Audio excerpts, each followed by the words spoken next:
ఏపీలో YCP TDP rebel ఎమ్మెల్యేలు ఇవాళ స్పీకర్ తమ్మినేని సీతారాం ఎదుట హాజరు కావాల్సి ఉంది.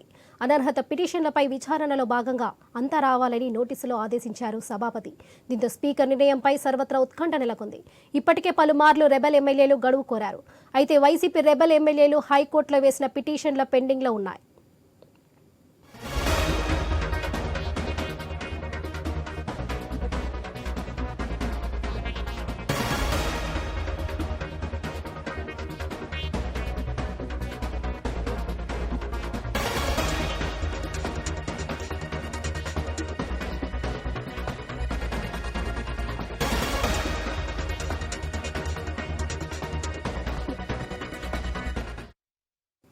ఏపీలో వైసీపీ టీడీపీ రెబెల్ ఎమ్మెల్యేలు ఇవాళ స్పీకర్ తమ్మినేని సీతారాం ఎదుట హాజరు కావాల్సి ఉంది.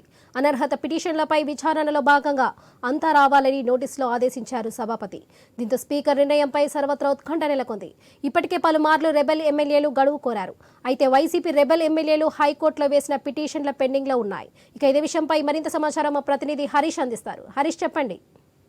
వరలక్ష్మి, ఈ రోజు స్పీకర్ ముందు మరోసారి హాజరు కావాలని చెప్పి వైసీపీలో నలుగురు, టీడీపీ నలుగురు అసమ్మతికి నేతలకు ఎమ్మెల్యేలకు సంబంధించినటువంటి నోటీసుల వ్యవహారం ఈ రోజు మరోసారి తెర మీదకి వచ్చింది.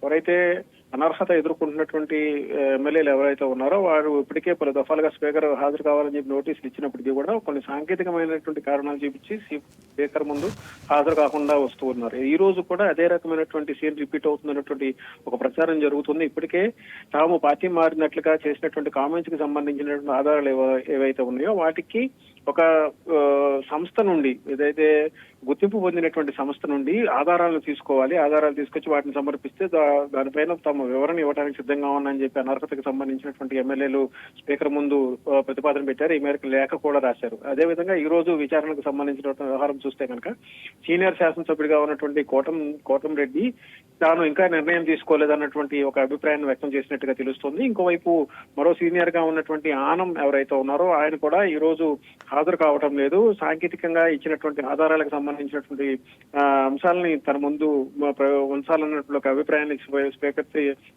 స్పీకర్ కి లేఖపూర్వకంగా కోరినట్లుగా సమాచారం జరుగుతుంది. ఇంకోవైపు మరో ఇద్దరు ఎమ్మెల్సీలు కూడా ఉన్నారు. వారు కూడా ఈ రోజు అనర్హత విచారణకు హాజరవుతారా లేదా అన్నది ఒక రకంగా సస్పెన్స్ గా మారినటువంటి పరిస్థితి ఉంది. Varalakshmi. Right Harish, thank you.